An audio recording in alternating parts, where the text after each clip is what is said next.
अमर महल के एल्डर जोर जोर से हंस रहे थे। हा हा नालायक और घमंड दिखा और उछल, अब तेरा खेल खत्म, अब तू मरने वाला है। हा हा हा हा बुर्जुक सर्गेश्वर महान है। हा हा हा हा।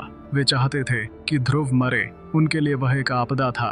अगर वह जिंदा रहा तो अमर महल की सत्ता खतरे में पड़ सकती थी। सर्गेश्वर ने आसमान में अमर महल की ओर देखा और अपने दिल में कहा, गुरुदेव, अब तुम कुछ भी कर लो, ध्रुव को नहीं बचा सकते। तुम्हारी आखिरी उम्मीद खत्म होने वाली है। हाँ, कुछ सालों में मैं अमृतद्वीप का सबसे शक्तिशाली इंसान बनूंगा। 9वीं परत फटो। उसने गर्जना की।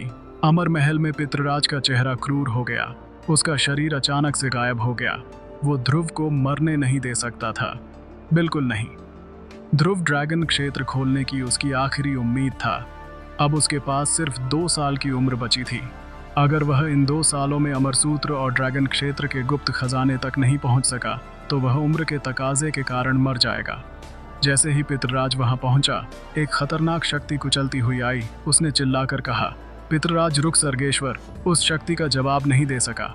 वो पल में कुचल गया और उसका शरीर जमीन में धंस गया। एक गहरा गड्ढा बन गया। उसका चेहरा पीला पड़ गया और खून पागलपन से उछल रहा था, लेकिन वह फिर भी हंसा। गुरुदेव, अब बहुत देर हो चुकी है। ध्रुव मरने वाला है और तुम्हारी आखिरी उम्मीद खत्म होने वाली है। हा हा। सर्गेश्वर को दर्द का एहसास ही नहीं था, क्योंकि वो आखिरी विजेता था।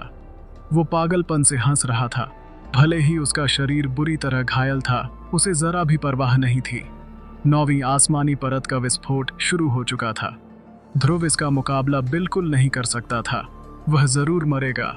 हाँ हाँ, सर्गेश्वर गर्व से हंसा।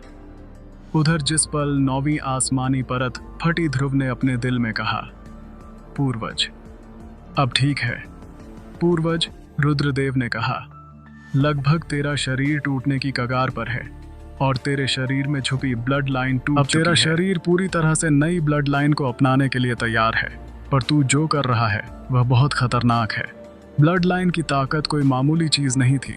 यह एक खास ऊर्जा थी जो हर योद्धा के खून में छुपी होती थी। इस दुनिया में हजारों लाखों तरह की ब्लड लाइन थी और हर एक की अपनी अलग शक्ति थी। यह शक्तियां योद्धाओं को उनकी सीमाओं से परे ले जाती थीं। यह उन्हें आसमान छूने की ताकत देती थी। उन्हें हर किसी के सामने रब जमाने का मौका देती थी। रीवा की अग्निपंथ ब्लड लाइन, एस्फीरा की गुलशिता परी ब्लड लाइन, नावेद की हाइड्रा गॉड ब्लड लाइन और दक्षिण तरंग महाद्वीप में पार्थ की प्राचीन सम्राट ब्लड लाइन। ध्रुव ने कई बार इन ब्लड लाइन से जलन महसूस की थी। हर बार वह पूर्वज रुद्रदेव से पूछता था, मेरी ब्लड लाइन कब बनेगी, मेरी अपनी ब्लड लाइन। पिछले 3-4 सालों से रुद्रदेव दिन रात मेहनत कर रहे थे। उन्होंने हजारों ब्लड लाइनों को सोखा, उनका अध्ययन किया और आखिरकार वो एक ऐसी ब्लड लाइन बनाने में कामयाब हो गए जो सिर्फ ध्रुव के लिए थी। लेकिन ध्रुव का शरीर कोई साधारण शरीर नहीं था। लोग कहते थे कि उसके शरीर में शून्य ड्रैगन ब्लड था, मगर कोई नहीं जानता था कि उसके शरीर में एक अनजान ब्लड लाइन की शक्ति थी। इस शक्ति को पूरी तरह से बाहर निकालना जरूरी था ताकि उसका शरीर खाली हो जाए। तभी वह नई ब्लड लाइन को ग्रहण कर सकता था। पूर्वज, जल्दी करो, ध्रुव ने हड़बड़ी में कहा।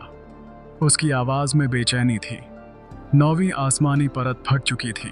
उसका शरीर अब और नहीं झेल सकता था। अगर और देर हुई तो वह सचमुच मर जाएगा। ध्रुव सर्गेश्वर की आसमानी समाधि तकनीक के हमले की शक्तियों का इस्तेमाल अपने फायदे के लिए कर रहा था।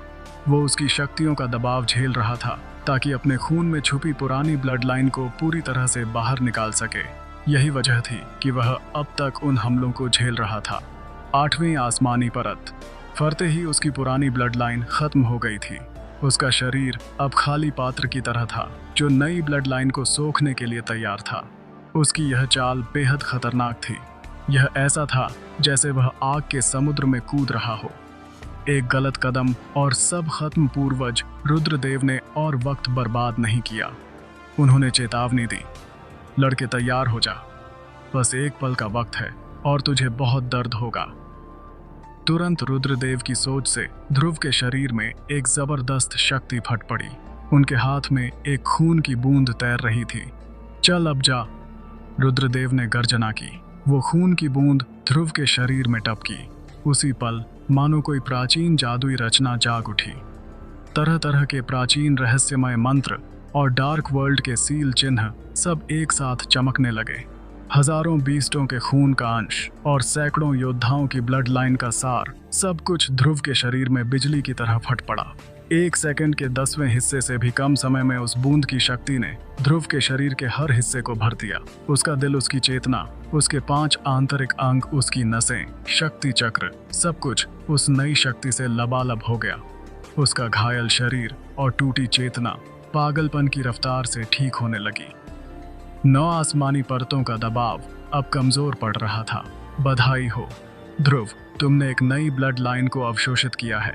विशेष इनाम, इस साल से साशिया 8 लाख XP पॉइंट्स, अमर ऊर्जा पॉइंट्स और 1000 शॉप पॉइंट्स मिले हैं। सिस्टम सूचना, क्या तुम ब्लड लाइन को सक्रिय करना चाहते हो? हाँ, ध्रुव ने हैरानी से सिर हिलाया। क्या अभी तक ब्लड लाइन सक्रिय नहीं हुई थी? बिना सक्रिय हुए भी इतनी खतरनाक शक्ति फट सकती है। अरे हाँ पूर्वज, आपने जो ब्लड लाइन बनाई उसका नाम क्या है? ध्रुव ने पूछा। पूर्वज, रुद्रदेव ने उत्साह से कहा, 9 आकाश से लेकर नरक तक यह बेजोड़ है और तुम्हारे लिए खास तौर पर बनाई गई सबसे अनोखी ब्लड लाइन भी लहसू सम्राट ब्लड लाइन। क्या? ध्रुव चौंक गया। लहू सम्राट ब्लड लाइन, यह सुनने में तो बहुत शक्तिशाली लग रही है। रुद्रदेव ने तंज भरे लहजे में कहा, सुनने में क्या, यह है ही दमदार, बस इंतजार कर और देख। ध्रुव ने तुरंत सिस्टम में ब्लड लाइन के गुण देखे। ब्लड लाइन, लहू सम्राट ब्लड लाइन, स्तर 0 विवरण। अभी इस ब्लड लाइन की सिर्फ 10,000वें हिस्से की शक्ति सक्रिय हो सकती है। जितनी ज्यादा शक्तियां तुम निगोगे, यह ब्लड लाइन उतनी ही ताकतवर होती जाएगी। अपने चरम पर यह देवताओं, गॉड्स, आसमान, धरती, हवा, दुनिया की हर चीज को निगल सकती है। वाह, यह तो जबरदस्त है। ध्रुव ने विवरण पढ़ा और उसका चेहरा उत्साह से चमक उठा। देवता, आसमान, धरती और हवा को निगलने की ताकत, उसकी आवाज में हैरानी और खुशी थी। पूर्वज, रुद्रदेव ने गर्व से हंसते हुए कहा, मेरे द्वारा बनाई गई ब्लड लाइन खराब कैसे हो सकती है? मानना पड़ेगा लड़के, तेरी किस्मत सचमुच अच्छी है। यह मेरा व्यूअर्स, आपको को क्या लगता है क्या होगा इस कहानी में आगे? यह जानने के लिए सुनते रहिए सुपर योद्धा सीजन 3 हिमांशु के अगले चैप्टर, सिर्फ और सिर्फ हमारे चैनल सुपर योद्धा सीजन 3 हिमांशु पर। और हाँ, अगर चैप्टर पसंद आया हो तो लाइक और कमेंट जरूर कर देना, इससे मुझे भी अगले चैप्टर्स को पहला मौका था जब मैंने कोई ब्लड लाइन बनाई और मुझे नहीं पता था कि यह कामयाब हो जाएगी। पहला मौका। ध्रुव चौंक गया। पूर्वज, आप तो कमाल हैं, मैं आप पर इतना भरोसा करता था और आप कह रहे हैं कि यह आपका पहला मौका था। अगर यह कामयाब ना होता तो आप मुझे नाले में धकेल देते। उसकी आवाज में मजाक के साथ हल्का डर भी था। यह सचमुच खतरनाक था। पूर्वज, रुद्रदेव ने ब्लड लाइन बनाने में पूरी गंभीरता बरती थी। उनका डार्क वर्ल्ड धरती से अलग था। वहां ब्लड लाइन ही सब कुछ थी। यदि ध्रुव डार्क वर्ल्ड में जाने से पहले अपनी ब्लड लाइन को सक्रिय ना करता तो वहां उसका कोई वजूद ना होता।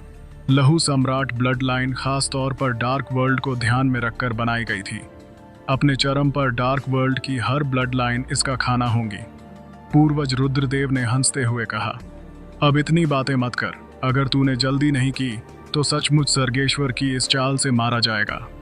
9वीं आसमानी परत फट चुकी थी। अगर ध्रुव ने अब कदम नहीं उठाया तो वह सचमुच खत्म हो जाएगा। हफ।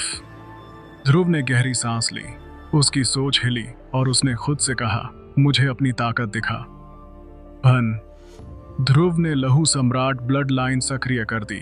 उसी समय उसने गॉड बॉडी की शक्ति वापस खींच ली। उसके शरीर से लाल रंग की खूनी धुंध निकलने लगी और यह धुंध अगले ही पल एक विशाल राक्षस में बदल गई, जिसने अपना विकराल मुंह खोलकर सब कुछ निगलना शुरू कर दिया। चारों तरफ बिजली कड़क रही थी और आसमान, धरती कांप रहे थे। 9वीं आसमानी परत के विस्फोट की शक्ति धीरे धीरे कमजोर पड़ रही थी और वह लगातार गायब हो रही थी। आसपास के लोग हैरान रह गए। यह क्या हो रहा है? एक मास्टर ने चौंक कर कहा, विस्फोट की शक्ति क्यों गायब हो रही है? सर्गेश्वर की आंखें भी काली पड़ गईं। नामुमकिन, बिल्कुल नामुमकिन, उसने हैरानी से चिल्लाया। उसे सबसे बेहतर पता कि 9वीं आसमानी परत का धमाका कितना खतरनाक था। उस खतरनाक ताकत को कोई नहीं रोक सकता था।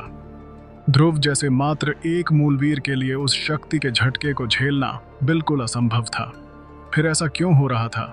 धमाके की शक्ति लगातार सिकुड़ रही थी, क्योंकि वह खूनी राक्षस उस आसमानी शक्ति को लगातार निगल रहा था। लहू सम्राट ब्लड लाइन की ताकत बस दूसरी ब्लड लाइनों को ही नहीं, बल्कि हर तरह की शक्तियों को निगल सकती थी। और उसका सबसे बड़ा गुण था कि वह मिली हुई शक्ति को तुरंत छोड़ सकती थी। कुछ ही सेकंड्स में 9वीं आसमानी परत की शक्ति पूरी तरह गायब हो गई और ध्रुव को खरोच तक नहीं आई थी। यह देखकर हर कोई सन्न रह गया। पितृराज, जो आसमान में था, भी चौंक गया। यह लड़का सच में कमाल का है, उसने धीरे से फुसफुसाया। उसकी आंखें सिकुड़ गईं और उसने सर्गेश्वर को ठंडी नजरों से देखा। अपने दिल में उसने सोचा, हाँ हाँ ध्रुव, लगता है तू सचमुच शौर्य वंश का भविष्यवाणी वाला पात्र है, तो तू ही ड्रैगन क्षेत्र को खोलेगा। पितराज को अब यकीन हो गया कि अगर ध्रुव आसमानी समाधि जैसी तकनीक को झेल सकता है, तो वह ड्रैगन क्षेत्र खोलने की ताकत रखता है। और वक्त का हिसाब लगाएं तो ड्रैगनों की विपदा और सिंहवंश की विपदा, दोनों विपदाएं 300 साल के फासले से आई थीं, और तीसरी विपदा अब बस 2 साल से भी कम वक्त में आने वाली थी। इस दौरान ध्रुव जरूर पूरी ताकत से ड्रैगन क्षेत्र को खोलने की कोशिश करेगा। पितराज को विपदा, शौर्य वंश या ड्रैगनों के रिश्ते से कोई मतलब नहीं था। उसे चाहिए थी वह दिव्य शक्ति जो अमर सूत्र से मिलेगी। वो ड्रैगनों की उस अमरता को चाहता था जो 10,000 साल तक ना मरे। लड़के, मुझे निराश मत करना, पितराज ने हल्के से मुस्कुराते हुए कहा। उधर सर्गेश्वर की चीख आसमान में गूंज रही थी। यह नहीं हो सकता, यह नामुमकिन है, बिल्कुल नामुमकिन। एक मामूली मूलवीर तू मेरी आसमानी समाधि तकनीक की ताकत कैसे झेल सकता है? नालायक, तू आखिर है कौन? तू ध्रुव नहीं हो सकता। वो हैरान था। 3 साल की साधना तो छोड़ो, तो 30 साल की साधना भी उस खतरनाक शक्ति को झेलने के लिए काफी नहीं थी। फिर ध्रुव यह कैसे कर पा रहा था? ध्रुव के होठों का कोना ऊपर उठा और उसने कहा, मैं तेरा बाप हूँ। सर्गेश्वर गुस्से से पागल हो गया। उसकी दिव्य वीर स्तर की शक्तियां फट पड़ी। कमीने, मेरे सामने इतना घमंड, इसका नतीजा मौत है। उसने चिल्लाते हुए अपनी हथेली से ध्रुव की ओर फिर से हमला किया। मैं देखता हूं तू मरता है या नहीं। उसके सिर पर चमकती सुनहरी रोशनी और ज्यादा चमकने लगी। किंग अब पागलपन की अवस्था में था। इस अवस्था में सर्गेश्वर की हमला शक्ति और ज्यादा बढ़ गई। उसकी गति और बाकी सभी गुण बढ़ गए, मगर उसे होने वाला नुकसान भी बढ़ गया। पागलपन अवस्था वो थी जहां रक्षा शक्ति को हमला शक्ति में बदला जाता था। जितनी ज्यादा हमला शक्ति, उतनी ही कमजोर रक्षा शक्ति। यह ध्रुव के लिए एक मौका भी था। सर्गेश्वर को अपनी ओर आते देख ध्रुव की आंखें और सख्त हो गईं। पूर्वज रुद्रदेव ने अचानक कहा। सीधे सामने सर्गेश्वर बहुत तेज था, इतना तेज कि ध्रुव उसे साफ नहीं देख पा रहा था। वो बस रुद्रदेव पर भरोसा कर सकता था। उनकी आवाज सुनते ही ध्रुव की हथेली हिली और धीरे से बोला, अब मैं तुझे तेरी ही तकनीक की शक्ति का मजा चखाता हूँ। उसी पल लहू सम्राट ब्लड लाइन की ताकत सक्रिय हुई। 9वीं आसमानी परत की शक्ति